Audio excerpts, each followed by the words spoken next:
मशाम खुदकुश धमाके की मनसूबाबंदी अफगानिस्तान में हुई, काफिले के साथ जैमर्स फाल थे या नहीं, तफ्तीश जारी है। केपी पुलिस और सीटीजी की टीम ने ज्वाइंट कमेटी को मशाम धमाके की रिपोर्ट पेश कर दी। ज़राए के मुताबिक धमाके की जगह से तमाम शवाहिद इकट्ठे किए गए हैं। शवाहिद की बुनियाद पर अहम गिरफ्तारियां की गई हैं। सीसीटीवी वीडियो भी हासिल की गई। गैर मुल्कियों पर हमले के थ्रेट से मुतालिक भी तफसीलात ली जा रही हैं। गिरफ्तार दहशतगर्दों के बयानात पर मबनी रिपोर्ट भी पेश की जाएगी। वज़ीर आज़म शहबाज शरीफ की हिदायत पर ज्वाइंट कमेटी बनाई गई थी।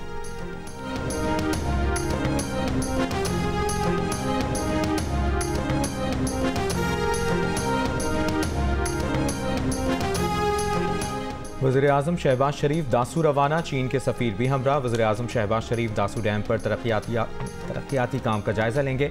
वज़ीर आज़म को डैम पर अब तक हुए काम से मुतालिक ब्रीफिंग दी जाएगी। वज़ीर आज़म दासू मनसूबे पर चीनी कंपनी के इंजीनियर से भी मुलाकात करेंगे।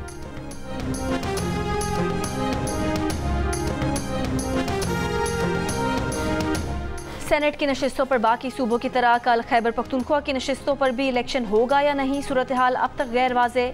स्पीकर ने हाई कोर्ट के हलफ लेने के हुक्म पर अमल नहीं किया, ना ही इलेक्शन कमीशन की वार्निंग को खातिर में लाए। 27 मार्च को हाई कोर्ट ने मखसूस नशिस्तों वाले अरकान से हलफ लेने का हुक्म दिया था। Speaker KP assembly Babar Salim Swati high court को जवाब देने पहुंच गए। मीडिया से गुफ्तगू में कहा कि सेशन जारी नहीं था, ना ही इजलास की रिक्वेजिशन आई, तो हलफ कैसे लेते। अदालत की जो डायरेक्शन होगी उस पर अमल करेंगे।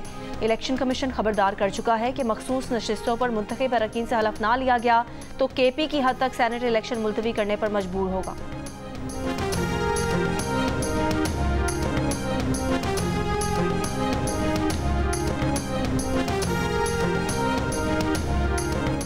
वज़ीर क़ानून आज़म नज़ीर तारड़ का तसद्दुक़ हुसैन जिलानी को सरबराह इंक्वायरी कमीशन मुक़र्रर करने के मामले पर मुंतखब वकीला तंजीमों के इजहार एतमाद का खैर मकदम।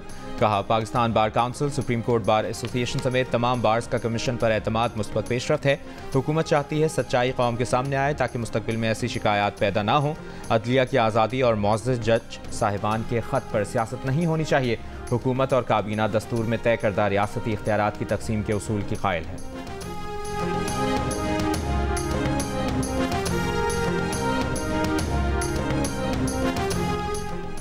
रहमान साहब, ये अदालत में सियासत हो रही है। कम्युनिटी समझती है बनी गाला कैद करके खैरात दे रहे हैं।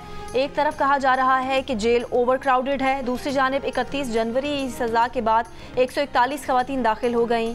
जब नई खवातीन जेल दाखिल हो गई तो फिर मुंतकली ना करने का जवाब तो ख़त्म हो गया। आप लोग अदालत को मुतमईन नहीं कर सके। बुशा बीबी की अडयाला जेल मुंतकली ना करने और मुलाकात ना कराने पर अडयाला जेल और चीफ कमिश्नर की रिपोर्ट पर अदालत बरहम।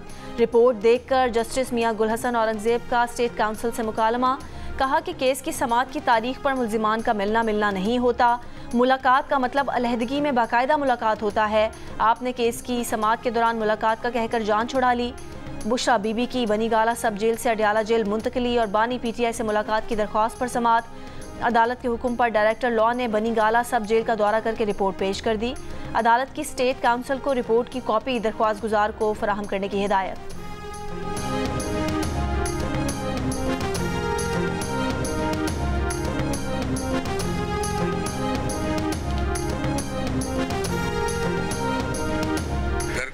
करें या ये मामला देखें या दूसरी चीजें देखें, नहीं हो पाता, क्या करें, गरीब आदमी का गुजारा नहीं है। घी तेल भी बढ़ा देंगे, राशन का जो भी सामान है सब पे रेट बढ़ना शुरू करेंगे और सारा बोझ आवाम पर आता है। मजबूरी इतना कर दिया हर किसी को, वो क्या करे, उसकी मजबूरी बन गई, या ना करेगा तो वो भूखा मरेगा। फिर आम आदमी तो पिस गया है, वो किधर जाए बेचारा, जो 18-20 हज़ार 25 हज़ार तनख्वाह लेता है, आप उसका घर का बजट बना दें। मुझे तो टैक्सी ड्राइवर है, हम पहले ही परेशान थे, एक तो कारोबार है नहीं और बढ़ती महंगाई इतनी है कि हम खाने के लिए भी परेशान है। अवाम बहुत तंग है, ईद के दिन है, ईद में खर्चे वैसे भी बढ़ गए हैं और यह हुकूमत ने जुल्म ही कराया अवाम के साथ। आज से पेट्रोल की कीमत में फ़ी लीटर 9 रुपये 66 पैसे इजाफा, नई कीमत 289 रुपये 41 पैसे फ़ी लीटर हो गई। डीजल की कीमत में 3 रुपये 32 पैसे फ़ी लीटर कमी कर दी गई। डीजल की नई कीमत 282 रुपये 24 पैसे फ़ी लीटर मुकर्रर। मिट्टी का तेल 2 रुपये 27 पैसे फ़ी लीटर सस्ता।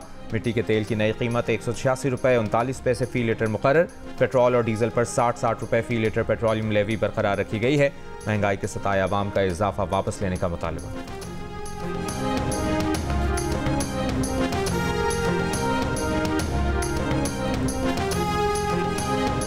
कराची के इलाकों शराय फैसल, नर्सरी, पाक कॉलोनी, कायदाबाद और सुपर हाईवे पर फायरिंग के वाकयात। एक पुलिस एहलकार समेत 5 अफराद जख्मी।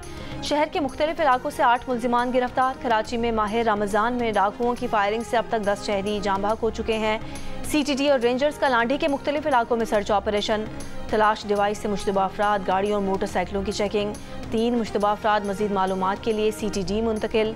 गुज़िश्ता साल की निस्बत वारदातों में शहरियों की जाने की रफ्तार भी बढ़ गई।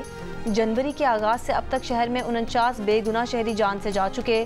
2023 में इसी अरसे में जनवरी से मार्च तक 35 अफराद कत्ल किए गए थे।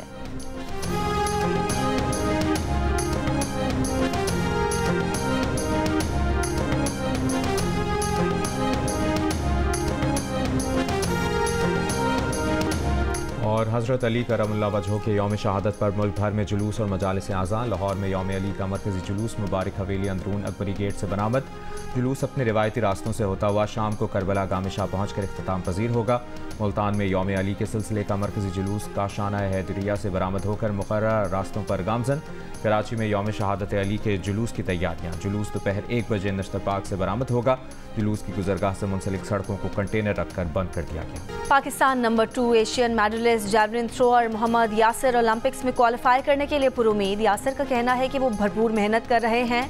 ख्वाहिश है अरशद नदीम के हमरा पेरिस ओलंपिक्स में पाकिस्तान की नुमाइंदगी करें। जियो न्यूज़ से गुफ्तगू में मोहम्मद यासिर ने कहा कि एथलेटिक फेडरेशन ने यकीन दहानी करवाई है कि ओलंपिक क्वालिफिकेशन के लिए भरपूर मौका फराहम किया जाएगा।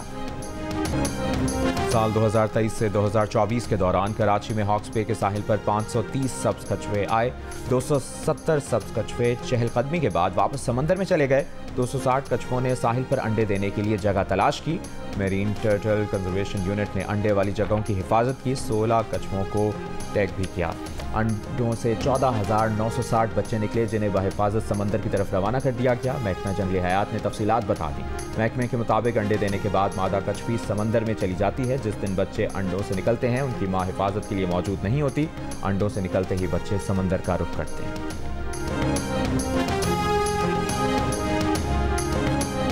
पहले खुशी होती थी, अब इतनी परेशानी हो रही है कि ये कपड़े वगैरह, ये जूते कहाँ से खरीदें। पहले बच्चों के लिए 3 सूट खरीदते थे, अब 1 सूट की सख्त नहीं आ रही है। पिछले साल 600 का सूट खरीदा था, इस साल 900 का मिल रहा है। इस वक्त महंगाई बहुत ज़्यादा हो चुकी है, क्या करें हम। अब इस वक्त ईद के लिए ये पुराने कपड़े खरीदने आए हैं, लेकिन पुराने कपड़े भी इस वक्त बहुत महंगे हो चुके हैं। ईद से पहले सरगोदा में सेकंड हैंड कपड़ों का बाजार लग गया। कम कीमत पर सिले सिलाई कपड़े दस्तयाब। हाला में दस्तकारी वाले रिवायती मलबूसात की खास मांग। ईद की तैयारी के लिए मुल्क के दीगर बाजारों में रश बढ़ने लगा। खरीदार कम, विंडो शॉपिंग करने वाले ज़्यादा। दुकानदार कहते हैं बहुत से लोग कीमत पर तकरार के बाद चले जाते हैं।